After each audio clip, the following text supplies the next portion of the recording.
hasil yang luar biasa banget. Tahu ya juga mainnya kayak apa gitu kan. Di luar lapangan bahwa mereka tidak best friend, it's okay kan? Indonesia masuk lapangan tuh kayak lebih yakin gitu. Setelah ngebahas tadi mix double, ada Putri KW juga. Sekarang kita mau ngebahas para juaranya di Malaysia Master nih. Para unggulan yang juara. Finalnya tuh kayaknya memang ideal banget gitu. Lawan-lawannya kayaknya udah sip banget ini lawan ini nih. Kalau kita lihat partai kemarin tuh banyak banget yang lama ya. Mohon maaf ya Ci ya. Lama banget dari Lama. jam 12 sampai jam 7 deh. Sampai inget loh aku. Itu lagi jet lag kali ya Ci ya. Lumayan. Kita yang nonton aja Mbak jujur ngap ya nontonnya ya. Ngap gimana yang mereka yang main gitu kan. Kita ngebahas dulu dari tunggal putra, ada Axelsen lawan Lee Jia. Ini jadi gelar perdananya Axelsen juga. Yes. Akhirnya bisa dapat gelar di tahun ini gitu kan. Axelsen juga ngomong bahwa dia ingin nunjukkan bahwa dia tuh masih berbahaya nih. Kalau kondisi gua fit, gua masih bisa juara ibaratnya kan gitu. Nah, gimana nih Ci menilai partai yang begitu lama kemarin 3 game gitu berlangsung antara Axelsen sama Lee Jia. Maksudnya kayaknya juga udah ideal banget harusnya mereka yang ketemu gitu. Victor itu dari beberapa pertandingan game pertama tuh memang susah dikalahin loh. Kalau dia lagi fit tuh kayak mencerminkan dia di ranking 1 dunia berapa lama. Lah itulah permainan dia game pertama. Game Gitu. pertama. Tapi game kedua, game ketiga tuh swingnya lumayan. Maksudnya gini, kalau dulu dia lagi di ranking 1 tuh game 1-2 mau Stabil. setelah dia mau game 3 juga maksudnya susah dia bikin salah. Tapi kalau aku lihat kenapa dia belum juara gitu ya, itu ada penurunan kualitas sih Dep, terutama game kedua. Aku ngeliat itu. Game Kualitas pertama mah apa nih Mbak? Serangannya kah? Tekniknya? teknik secara keseluruhan. Jadi Secara dia keseluruhan Ci ya. maksudnya nggak serapet dulu kan mau diserang kayak apa juga defense-nya bagus, bola atasnya masuk terus. Sekarang enggak deh. Di Sija tuh nggak fit banget kemarin, ya kan? Game kedua masih bisa nyolong loh. Kan dulu mana ada, nggak ada ampun gitu kan. Saya aku lihat Axelsen oke. Mungkin aku nggak ngerti ya, maksudnya apakah cederanya itu membuat pengaruh performanya sebegitunya deh terhadap games yang dia mainkan gitu ya. Tidak fit, kata-kata itu tuh apa artinya gitu loh. Kok maksud gua tuh agak jomplang sih mainnya di antara game kayak gitu loh Dep. Kalau dulu mas superior banget. Maksudnya lu mau cari celahnya susah kayak gitu. Kayak Kento dulu waktu nomor 1 dunia kayak gitu. Nah, itu yang terlihat. Nah, kalau Lee Jia lagi bagus-bagusnya. Karena dari Thailand terus Malaysia Master juga final. Jadi dia sedang pede dan main di kandang ya. Walaupun secara apa sih kaki kayaknya sih rada agak sedikit nggak enak dia itu kalau aku lihat gitu. Berarti kan kalau kita lihat Axelsen ini ada pengaruh dari usia udah pasti, karena kan tunggal ya mungkin ya. Terus kan juga dari ada faktor cedera juga Mbak ya, bekas cedera. Nah ngaruh juga nggak sih Mbak menurut Mbak Wit nih faktor sparring, karena kan dia juga dia masih latihan di Dubai gitu. Sparring kan juga kayaknya teman sparring nggak terlalu banyak banget. Itu berpengaruh nggak sih? Tapi kan walaupun dia nggak ada sparring yang tetap ya, kalau kita lihat kan tetap ada bergilir gitu loh siapa yang datang ke tempat latihannya dia itu kan. Dan juga Axelsen ini kan pemain yang udah sangat berpengalaman, dia udah tahu lah, terutama di saat-saat dia udah umurnya nggak muda, lebih ke dia bagaimana dia menjaga kondisinya dia sih gitu. Walaupun sparring juga jadi faktor yang cukup berpengaruh ya. Buktinya sampai kayak Dedis gitu aja udah sedewa apa, tapi dia tetap butuh sparring ya. Gitu. Dan Axelsen sih aku malah mau nanya balik nih, menurut Debbie sama Mbak Yuni, dengan dia baru dapat gelar nih di bulan Mei. Biasanya kan tek semua dia kan Vini Vici ya kan, datang main menang gitu. Sekarang baru bulan Mei nih dapatnya. Apakah dia akan tetap menjadi ancaman nomor 1 para pemain tunggal putra di Olimpiade? Tetap yang paling nyeremin nggak? Alien nggak dia? Kalau lihat dari statementnya dia, kalau lihat dari penampilannya juga, maksudnya mulai balik lagi ke on track, dan dia udah dapat gelar nih, otomatis kan, wah dia ngerasa gue masih bisa nih, gue masih sanggup, dapat PD-nya lagi, dapat pacuannya lagi ini bisa jadi berbahaya sih buat nanti di Olimpiade. Apalagi Olimpiade pasti beda Ci ya, karena kan orang kepengennya beda. Biasanya yang latihannya 1 kali, ini bisa berkali-kali lipat untuk persiapan ke Olimpiade. Jadi kalau menurut aku pribadi, Axelsen masih akan jadi ancaman sih untuk di ancaman Olimpiade. utama gitu Iya. ya. Orang kan, wah dia nih. Kalau kemarin-kemarin kan gitu ya Mbak. Kalau kita lihat drawing, aduh ketemu Axelsen di babak ini udah gitu aja tuh kita ya. Iya. Kalau menurut Mbak Yuni sendiri? Nggak sesuperior dulu. Ancaman iya, tapi dia menurutku nggak akan bisa sesuperior dulu. Walaupun juara ya di sini gitu. Dia mah memang cari kejuaraan yang bisa bikin dia juara menurutku sih. Dia pilih Ci ya. Biar dia pede. Ya, ya. Tapi oke lah, itunya mah menurutku nggak usah dicari kalau Victor. Tapi kita lihat kualitas mainnya, kan nggak kayak dulu gitu. Nah, ada itu perbedaan. bisa nggak ditampilkan permainan kayak dulu di Olimpiade? Rasanya kok nggak akan segampang itu. Kualitas ya aku ngomongnya ya, Iya, iya, bukan menang kalah kayak gitu loh, tapi kualitasnya. Nah dengan keadaan dia, umur, sparring sih menurutku nggak ngaruh karena dari dulu dia udah di Dubai begitu dan anaknya pinter kan. Jadi maksudnya dia ngerti lah how to manage himself. Iya, iya. Tapi ada hal yang menurutku nggak bisa dibohongin lagi. Ya mungkin apanya kita nggak tahu apakah Iya, cederanya itu ganggu, Iya, apakah umurnya, apakah kondisi badannya Iya. gitu. Tapi dia akan make every effort lah untuk Olimpik. Tapi akan sesuperior dulu kok rasanya Belum. Nggak, gitu. Tapi bahwa dia akan bermain lebih santai mungkin loh, Dep. Maksudnya gini, dia dalam posisi yang nggak harus ngejar medali. Maybe Karena dia udah Iya. punya Ci ya. Iya. Malah Yes. tapi justru itu main dengan tanpa Nah, itu. Iya, pressure-nya mungkin lebih ke yang lain. Ngelihat wah, Axelsen lagi nurun nih, bisa kali gitu. Mungkin malah jadi aku lihat tuh di lapangannya, Wit. Dia berusaha mengembalikan dia punya apa sih permainannya tuh, mukanya, Iya. gesturnya seserius itu aja tuh belum bisa membalikan dia Kayak seperti dulu. Berarti ada sesuatu sih, Dep, Iya. yang membuat dia belum bisa aja. Iya, dan hanya dia sih sebenarnya yang tahu ya. Karena kan dia juga jarang membuat statement yang seperti apa gitu. Jadi memang hanya dia dan tim dia yang lebih tahu gitu. Tapi pasti akan mengupayakan hal yang terbaik lah untuk nanti persiapan ke Olimpiade. Iya. Nah, terus dapat juga nih gelar kedua nih di sektor ganda putra nih untuk Denmark. Denmark dapat 2 gelar kemarin. Kayaknya terus menunjukkan nih kelasnya nih menjelang Olimpiade gitu kan. Kemarin ngalahin Korea dengan 2 game gitu. Seberapa harus diwaspadai nanti menurut Mbak Wit harus diwaspadai segimana nih pasangan Denmark ini yang kayaknya makin kesini makin stabil nih. pasangan Denmark itu walaupun pemain-pemainnya nggak muda-muda, tapi entah kenapa mereka kalau di Olimpiade itu kayak apa ya? Kalau netizen bilangnya ngereok gitu loh. Ngereok. Iya. Oke. Jadi ditambah lagi kan mereka memang sempat bangkit nih, Kim Astrup sama Anders juga, tapi sempat turun lagi gitu Iya. kan. Cuma kalau mereka lagi dalam keadaan fit itu nggak gampang banget loh dikalahin, even sama pemain-pemain Indonesia ya. Dan menurutku sih mereka salah satu ancaman yang patut diwaspadai banget selain dari pemain-pemain China, Korea, India. Salah satunya adalah si Kim sama Anders ini. Betul. Karena mereka tuh mainnya rapet banget juga gitu ya. Tapi menarik tadi kan ngomong nggak muda-muda banget. Tapi memang maksudnya kalau pemain Denmark itu nggak tahu ya dari zaman Cini seperti apa. Memang mereka muncul tuh kenapa ya Ci? Selalu maksudnya dalam usia yang udah relatif lebih mateng lah Ci. Nggak yang ada bocah-bocah ajaib gitu. Jarang ya Iya. bocah-bocah aja. Mereka lagi kuliah atau apa itu lagi di situ? Paul Eric juga pas menang Olimpiade udah umur juga ya, Iya, Mbak, kan ya? ya? Iya benar-benar. Dan aku ngelihat mereka main kemarin ya.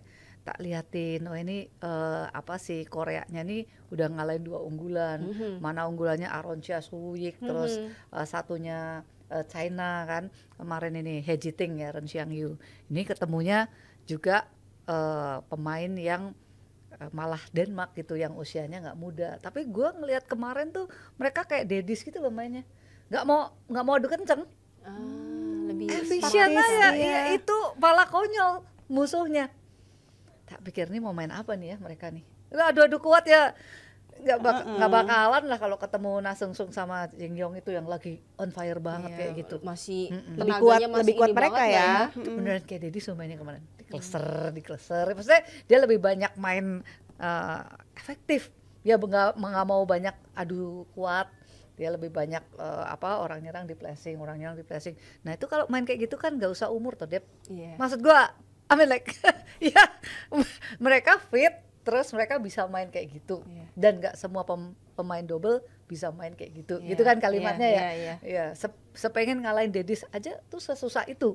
Karena Dedis bola-bolanya mateng banget, efektif, nggak usah lari-lari banyak lah, nggak usah semes-semes sampai kayak gimana kan gitu. Nah itu mereka. Now aku liatin, gila ya bisa ya dibikin gak berkutik kayak gitu, main lagi bagus-bagusnya kayak gitu loh Dep. Nah, dia bisa batasin serangan-serangannya, efisien banget gitu kan. Nyemes tuh momentum enak smash, enggak ya enggak gitu, malah gak enak sananya. Butuh kesabaran ekstra berarti ya, maksudnya straight game loh. Iya, dalam street game langsung. Berarti memang mereka sekarang jauh lebih matang juga, lebih tahu mereka harus main seperti apa yang lebih taktis buat hemat tenaga dan lain-lain. Gitu Astrupnya tuh loh, servisnya. Astrupnya tuh kemarin, aduh, kok bisa ya? Bagus banget gitu loh. Sama kalau mungkin pemain Denmark itu beberapa kali kalau di interview itu kita kan sering dengar mereka tentang kontrol emosi. Kadang-kadang ada yang susah ngontrol emosi. Mungkin kenapa tadi disebutnya kenapa mereka semakin tua ya karena itu tadi ya. Mungkin mereka semakin bisa ngontrol juga emosinya karena untuk beberapa pemain, setauku ya, pemain Denmark itu sangat peran penting banget loh ngontrol emosi itu. Lebih sabar. Pemain gak sih Dep?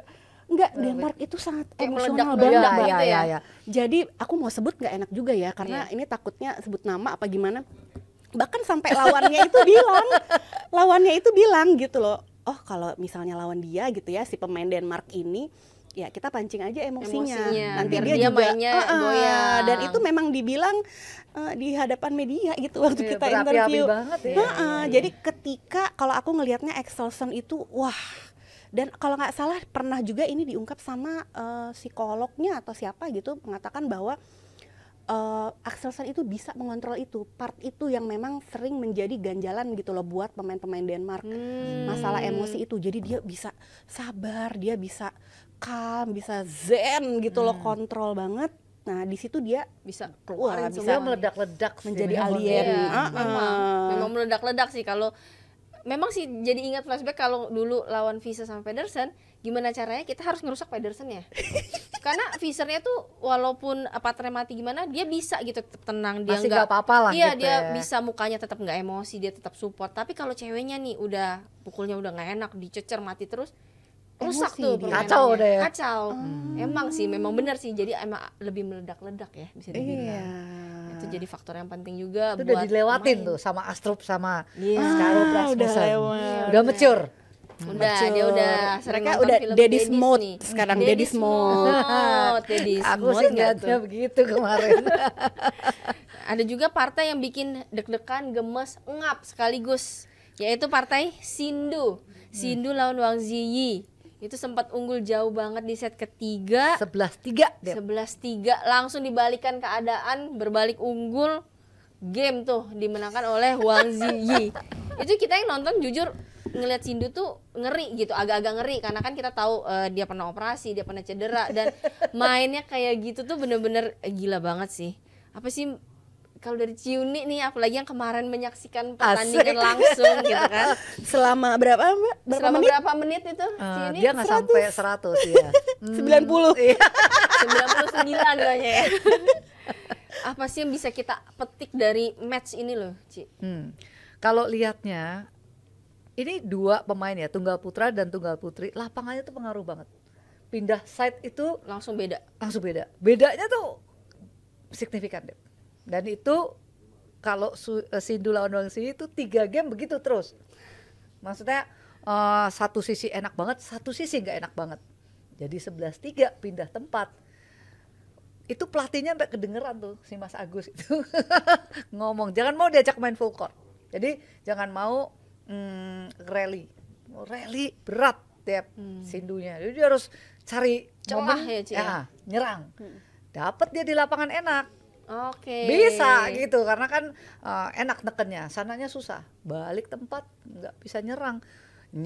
Semakin dia nyerang, semakin dikleser-kleser, larinya semakin jauh. Aku ngeliatin footworknya Sindu tuh udah ngeri. game ketiga udah pindah tempat. Dia kan masih pengen ya. Ya 11-3 siapa yang nggak pengen? Iya. Iya kan? Segitu effortnya, tapi Wangzi lebih gila. Maksudnya Edan dia beneran fokus loh untuk pokoknya gue siap defend nih. Enak baru nyerang kayak gitu. Dia nggak berani main spekulasi di lapangan enak karena memang tipe dia kan nge-rally itu. Dia full court terus main gitu. Sampai menang Dep. Aku bilang wah luar biasa sih, matchnya oke, cuma ya gitu, dramanya banyak. Dramanya banyak. Adu strategi itu kemarin. Iya, tapi memang harus diakui kedua pemain luar biasa. Kita tahu Sindu nggak muda lagi, terus juga udah bekas operasi, tapi masih bisa all out tampil sebegitu capeknya kemarin tuh ngejar bola-bola pengembalian dari Wangzi, tapi juga Wangzi hebat banget, ketinggalan nggak nyerah sama sekali. Itu hal yang memang harus dipetik juga sama pemain kita bahwa belum game ya belum kalah, ya kan, masih Dan bisa ngejar. aura mukanya tuh kelihatan ketika pindah tempat tuh dia yakin sama tempat itu. Jadi ada keyakinan. segitu dia langsung 4 poin, langsung banyak tuh dapatnya pas udah pindah, langsung 7 lah kalau nggak salah itu. Pindah tempat tuh berarti kaitannya dengan angin gitu ya Mbak ya? Angin sih pastinya. Tapi nggak tahu apa yang bikin bisa Beda signifikan. banget Ya. sih. Angin mah biasa ya, Wit ya. Tapi ini di dua pemain bisa sama. Sisi ini enak, sisi Ono nggak enak sama kayak gitu. Iya. Iya. Nah, terakhir kan ada ganda putri juga. Ada Jepang yang keluar sebagai juara, menang 3 game juga. Kalau kita ngomong ganda putri ini kan kemarin sempat dikalahin sama Ana Tiwi loh. Betul. Ya, Ana Itu Tiwi di dikalahin. Thailand kalahnya sama Tiwi. Nah, dikalahin sama Ana semifinal. Tiwi. Semifinal. Street game.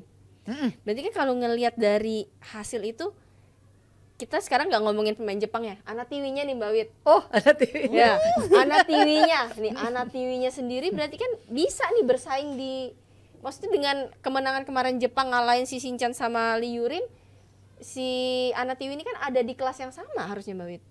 Iya, sebenarnya sih begitu ya Dep ya, seharusnya harapan kita dan harapan kembali lagi netizen harapan Indonesia gitu. Dan kemenangan Ana Tiwi kemarin atas pasangan Jepang itu ya sama kayak Putri KW ngalahin Ratchanok lah, walaupun memang pasangan Jepang ini bukan kayak Ratchanok yang juara dunia, tapi kan sekarang lagi susah-susahnya dikalahin Iya, si naik Jepang daun itu ini. pasangan itu. Jadi ya Rin Iwan aja. itu membuktikan bahwa sebenarnya secara permainan kalau mereka total bisa kok gitu. Jadi istilahnya nggak yang jauh-jauh amat gitu sama yang sekarang lagi top-topnya gitu. Jadi harusnya ini menjadi motivasi juga sih buat Ana Tiwi. Nah kalau si Rinnya sendiri, pasangan Jepangnya sendiri, ini kan pelapis kesekian Mbak Wit ya. Melihat dari lapis legitnya ganda putri Jepang ini, gimana nih menurut Mbak Wit regenerasi mereka?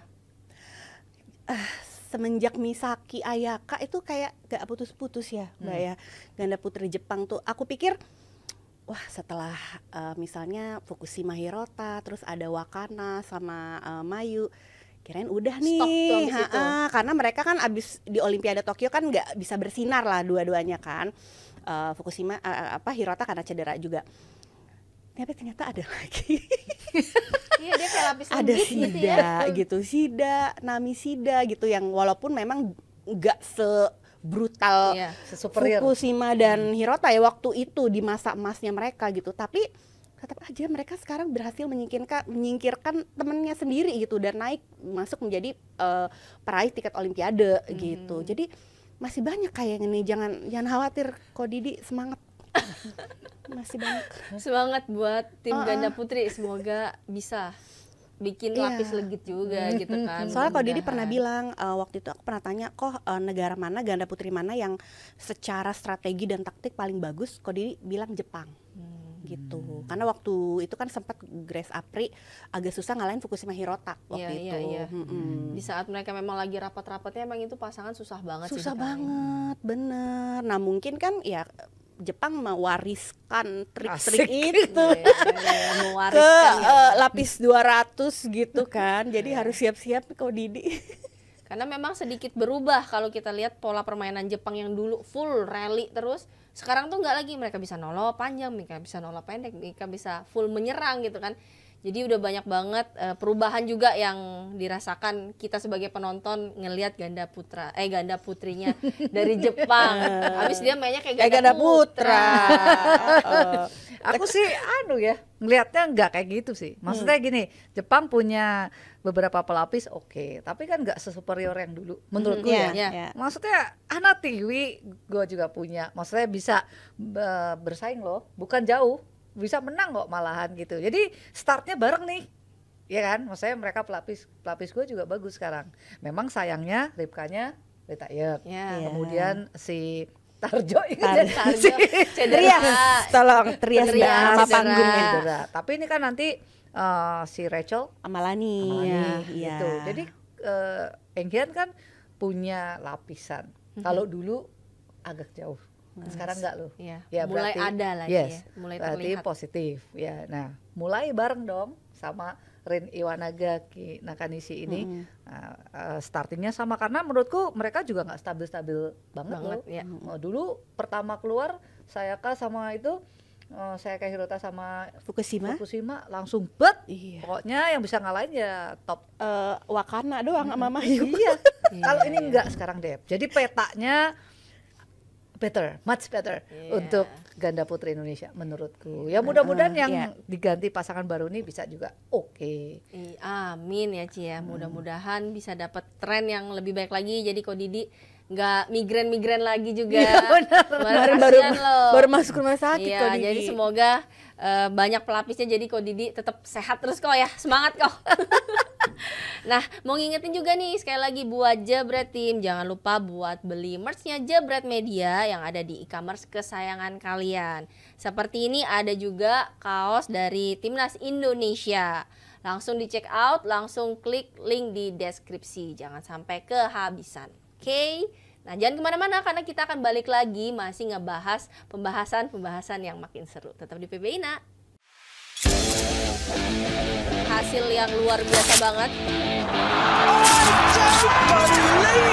Tahu ya juga mainnya kayak apa gitu kan. Di luar lapangan bahwa mereka tidak best friend, it's okay kan? Masuk lapangan tuh kayak lebih yakin gitu.